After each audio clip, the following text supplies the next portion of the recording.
arise only when you declare it. So this liability arises this liability arises only when dividend declared. Only when dividend declared. So the liability which is not arising from 1/4/2024 to 31st/3/2025. So the dividend declared after the reporting period, the liability only arising from the date on which declared dividend. So the approved on only 14/9/2025. So it is called absolutely non-adjusting event. Disclosure is important because in financial year 14/15, financial year 24/25, disclosure is important. Disclosure in notes for the financial year 24/25 is very important. So this is the concept. So case number 1 and case number 2. Case number 2, the same concept, 1/4/2024 to 31st/3/2025. But now you see the same thing, 14/9/2025, the same things. So financial year 24/25, but fire occurred.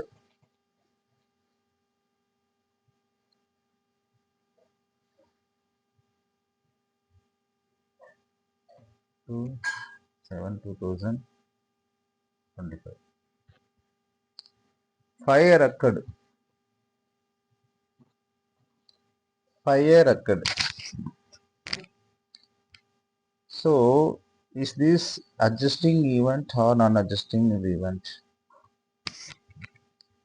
So going concern assumption பார்க்கணும். அதாவது fire occur ஆயிடுச்சு. So result என்ன? Fire Akkaran factory தொடர்ந்து நடத்த முடியுமா, நடத்த முடியாதா அப்படின்னா அட்ஜஸ்டிங் ஈவெண்ட் அதாவது நான் அட்ஜஸ்டிங் ஈவெண்ட். சரி, எக்ஸாம்பிள் இது வந்து அட்ஜஸ்டிங் ஈவெண்ட்டான்னு பார்க்கலாம். Fire occurred going concern assumption பார்க்குறது ஃபஸ்ட்டு என்னங்க, கோயிங் கன்சர்ன் அசம்ஷன். எதுக்கு going concern assumption? Going concern assumption is still வேலிடா?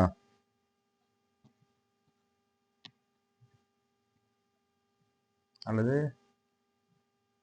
வேலிடா? Sir no more valid. No more valid. Still valid.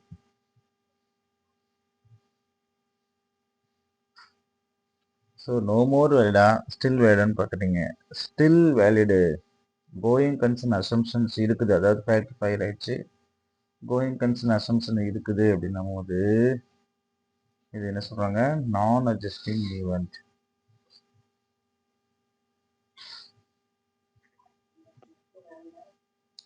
So the fire is material because fire is material. What is material?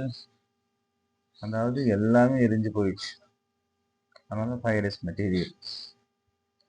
ஆனால் going concern assumption because of fire no more valid. அப்போ இது வந்து என்ன சொல்லுவாங்க, no more adjusting event.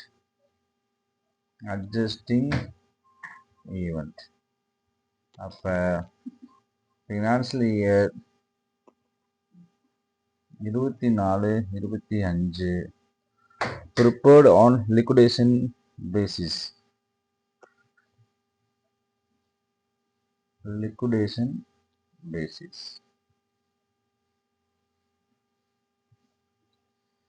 சரி, இது வந்து going concern ஆகிருந்துச்சுன்னா, அதாவது இது ஃபயர் ஆயிடுச்சு, இது ஸ்டில் வந்து நம்ம நான் அட்ஜஸ்டிங் ஈவெண்ட் தான் நம்ம சொன்னோம். Yes, fire no condition existed on year end, it's non adjusting event.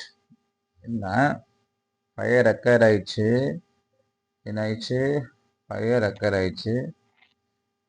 So any no conditions existed in financial years, அதாவது இந்த டேட்டுக்குள்ளார இந்த ஃபயரை பற்றி எந்த ஒரு இது இல்லை, அலாரம்ஸ் எதுவும் இல்லை. So that means fire occurred suddenly. So it is absolutely called non adjusting event. Fire is material going concerns, அதுதான் முடிஞ்சு போச்சு. ஸோ நோ மோர் வேலிடுன்னா அட்ஜஸ்டிங் ஈவெண்ட் சொல்கிறாங்க. So realisation basis liquidation or realisation, அது வந்து நமக்கு ஏதோ என்ன கிடைக்குது, எரிஞ்சு போனதில் வந்து பாதி அமௌண்ட்டாச்சு கிடைச்சிருச்சு அப்படின்னும் போது, அப்போ அதுக்குள்ளே கூடிய ஸ்டாக் வந்து ஆல்ரெடி இருந்திருக்குது, அந்த ஸ்டாக் மூலமாக நமக்கு கிடைக்கும் போது அது வந்து அட்ஜஸ்டிங் ஈவெண்ட் சொல்கிறாங்க. இது ஒரு ரேர் கேசஸ் தான், பட் இதுதான் உங்களுக்கு கேசஸில் வந்து ஜெயிக்கும். So adjusting event always going concern assumptions, நான் அட்ஜஸ்டிங் ஈவெண்ட் தான் ஆல்வேஸ் வரும். சரி, அடுத்தது டேர்ம் லோன் பார்க்கலாம். மூணாவது கேஸ் நம்பர் 3, நம்ம term loan arrangement, term loan arrangements நம்ம பார்க்க போகிறோம். இதை பற்றி நம்ம கொஞ்சம் டீட்டெயிலாக பார்ப்போம். இப்போ எல்லாத்துக்கும் இதே வருஷம் மாறாது இல்லை, 1/4/2024 to 31/3/2025. சி அதே தான், 14/9/2025 நம்ம சொல்கிறோம், 14/9/2025. சி இங்கே ஃபயர் அக்கரானது வந்து 2/7. ஸோ இங்கே வந்து 2/7 என்ன செய்யுது, 2/7/2025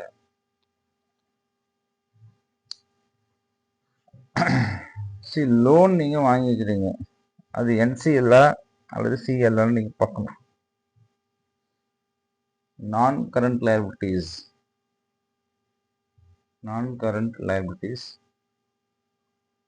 அதாவது லோன் நீங்கள் வாங்கிக்கிறீங்க 1/4/2024, லோனோட இயர்ஸ் வந்து 10 இயர்ஸ், 10 வருஷத்துக்கு லோன் வாங்குறீங்கன்னாவே இது நான் கரண்ட் லைபிலிட்டிஸ் தான். அப்போ 10 இயர்ஸுக்கு லோனை வாங்குறீங்க, 10 இயர்ஸ்க்கு லோனை வாங்குறீங்க, இது நான் கரண்ட் லைபிலிட்டிஸ். ஸோ எப்போ ப்ரீச் பண்ணுறீங்க அப்படின்னு கேட்குறாங்க, breach. So for example 2025 breach பண்ணிடுறீங்க, அதோடைய கண்டிஷன் என்ன செய்கிறீங்க, ப்ரீச்னா breaking the conditions that loan. So the loan immediate to pay. இப்போ நீங்கள் வாங்குறப்ப 10 இயர்ஸ் இருந்துச்சு, நீங்கள் திடீர்னு இந்த இடத்துலையே ப்ரீச் பண்ணிடுறீங்க, அப்போ அந்த லோன் என்ன மாறிடும், கரண்ட் லைபிலிட்டிஸாக மாறிடும். ஏன்னா you have to pay immediately. So within 12 years அப்போ கரண்ட் லைபிலிட்டிஸாக மாறிடுச்சு. அப்போ நான் கரண்ட்டாக இருந்தது கரண்ட் லைபிலிட்டிஸாக மாறுது. இது கொஞ்சம் குழப்பம். அப்படின்னா நான் கரண்ட்டாக இருந்தது எப்படி கரண்ட்டாக மாறுச்சு, லோனுடைய டேர்ம் வந்து 10 இயர்ஸு, ஆனால் இந்த இடத்துல பிரேக் பண்ணலாம், நீங்கள் 1 இயர்லேயே என்ன செய்யணும், ரீபேமெண்ட் பண்ணணும். அப்போ கரண்ட்லேருந்து என்னவாகுது, நான் கரண்ட்டாக மாறிக்கிட்டது. ஸோ இப்போ இந்த சுச்சுவேஷனில் தான் நம்மளுடைய ஆன்சர் என்னவா இருக்கும் அப்படின்னு பார்த்தா, condition was to mentions in டெப்ட் ரேஷியோ ட்ராக் த ரெக்கார்ட். இது அட்ஜஸ்டிங் ஈவெண்ட்டா நான் அட்ஜஸ்டிங் ஈவெண்ட். அப்படியே பார்ப்போம். எவ்வளோ லோன் வாங்கிக்கிறீங்க சார், நான் ஒரு 500 கோடி வாங்கிக்கிறேன் சார் லோன். அது ஸ்டார்ட் ஆனது எங்கே, அந்த 1/4/2024 to 31/3/2025 ஆயிருக்கு. இந்த 2/7 தான் கண்டிஷன்ஸ் வந்து நமக்கு தெரிய வருது. ஏன்னா இந்த பிரீச் வந்து 3 நாளே நடந்துருச்சு அப்படின்னும் பொழுது இது வந்து அட்ஜஸ்டிங் ஈவெண்ட்டாக தான் இருந்து ஆகணும். ஏன்னா இது வந்து எப்போ நடந்துச்சு, 2/2 நடந்துச்சு. அப்போ இது வந்து என்னதாங்க அட்ஜஸ்டிங் ஈவெண்ட். இல்லை சார் 2/7 நடந்திருக்குனாலும் இதில் வந்து பிரீச் பண்ணிட்டாலும் this is also called adjusting event. ஏன் அப்படின்னா இது வந்து நடந்தது என்ன, fire occurred on existing date, முன்னாள் நடந்துச்சுன்னு சொல்ல முடியாது, இங்கே அப்படி சொல்லக்கூடாது, இங்கே சொல்ல முடியாது. இங்கே என்ன அட்ஜஸ்டிங் ஈவெண்ட் எப்படி அப்படின்னு பார்த்தீங்கன்னா, லோன் வாங்கினது இந்த ஃபினான்சியல் கூட தான் வாங்கினேன், அதை ப்ரீச் பண்ணது ரெண்டுல 2-7 அப்படின்னு உள்ளது. அப்சல்யூட் 2-2க்கு என்ன நம்ம கன்சிடர் பண்ணுமோ அதே மாதிரி this is called adjusting event. நான் அட்ஜஸ்டிங் ஈவெண்ட் போக முடியுது, இது அட்ஜஸ்டிங் ஈவெண்ட் தான் அப்படின்றது நமக்கு தெளிவாக தெரிகிறது. ஸோ இதுதான் கிட்டத்தட்ட நம்ம ஒரு விஷயம், அதாவது டேர்ம் லோனை பொறுத்த வரைக்கும் இதுக்கு ஒரு சம்மரி சொல்கிறாங்க. அதாவது நீங்கள் ப்ரீச் பண்ணது வந்து எப்போ அப்படின்னு கேட்குறாங்க. ப்ரீச் வந்து லெஸ் தென் 12 மந்த்துக்கு முன்னாலேயே பண்ணிங்கனாவே கண்டிப்பாக, அதாவது பேலன்ஸ் ஷீட் டேட்டுக்குள்ளேயே நடந்துருச்சு அப்படின்னும் பொழுது இது கம்பல்சரி வந்தது என்னதான் எக்ஸிஸ்டிங் என்ன சரி அட்ஜஸ்டிங் ஈவெண்ட். பட் இந்த ப்ரீச் வந்து அடுத்தது நடக்குது அப்படின்னும் பொழுது ஆஃப்டர் 1 இயர் கம்ப்ளீட்டேஷன் ஆகிட நடக்குது. ஆஃப்டர் 1 இயர் அப்படின்னாலும் அது அட்ஜஸ்டிங் ஈவெண்ட் தான்.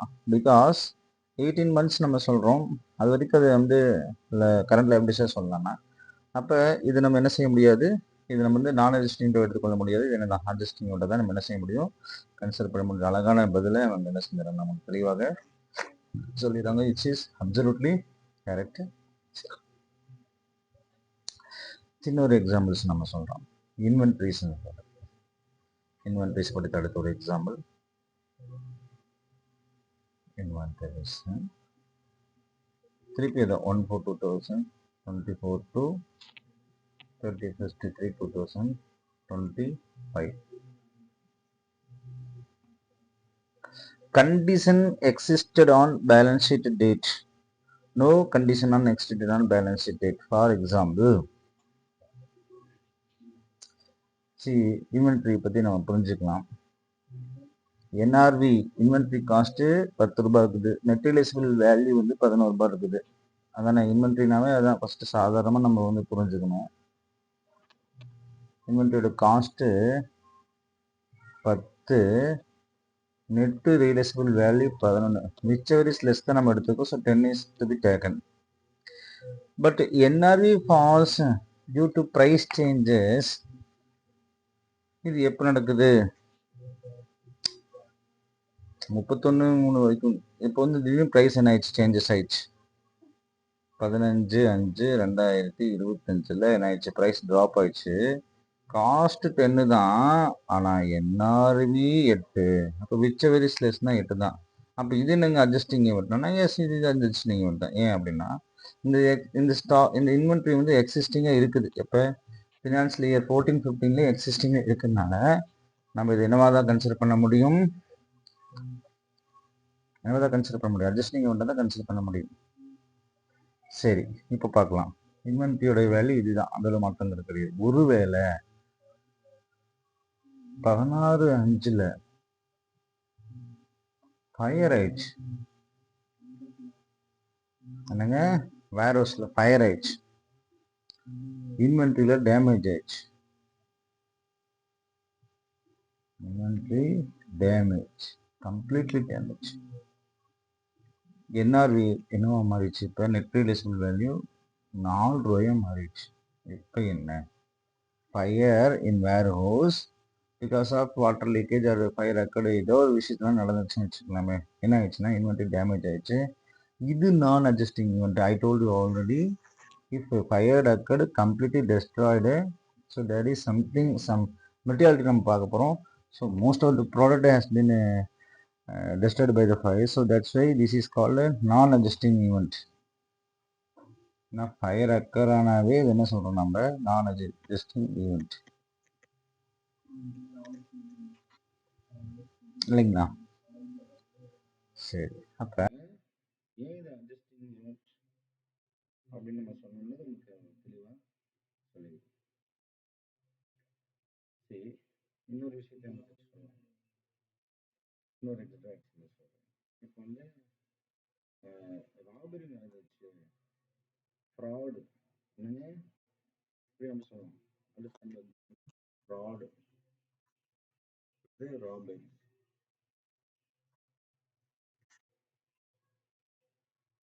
அடுத்தது 1/4/2024 to 31/3/2025. ஸோ ராபரி நடந்துச்சுன்னு வச்சுக்கலாமே. இது நம்ம எப்போ தான் கண்டுபிடிக்கணும், 5/5/2025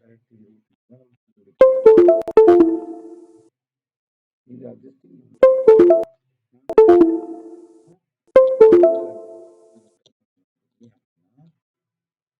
இதோடைய fraud நடந்தது இந்த வருஷத்துக்குள்ள ராபரி நடந்தது இந்த வருஷத்துக்குள்ள எக்ஸிஸ்டிங் இப்போ ஃப்ராடு நடந்தது வந்து உள்ள எக்ஸிஸ்டிங் ஆகிருக்கு அப்படின்னும் பொழுது இதை என்ன செய்ய முடியாது தடுக்க இயலாது இது கண்டிப்பா அட்ஜஸ்டிங் தான் அப்போ it is existed on the start of the contract start of the year which is occurred in the வருஷத்துல apply செஞ்சது யாரு அப்போ அந்த விஷயம் வந்து நடந்தது புரியுதே அந்த வருஷத்துக்குள்ள பொழுது absolutely adjusting event அந்த non adjusting event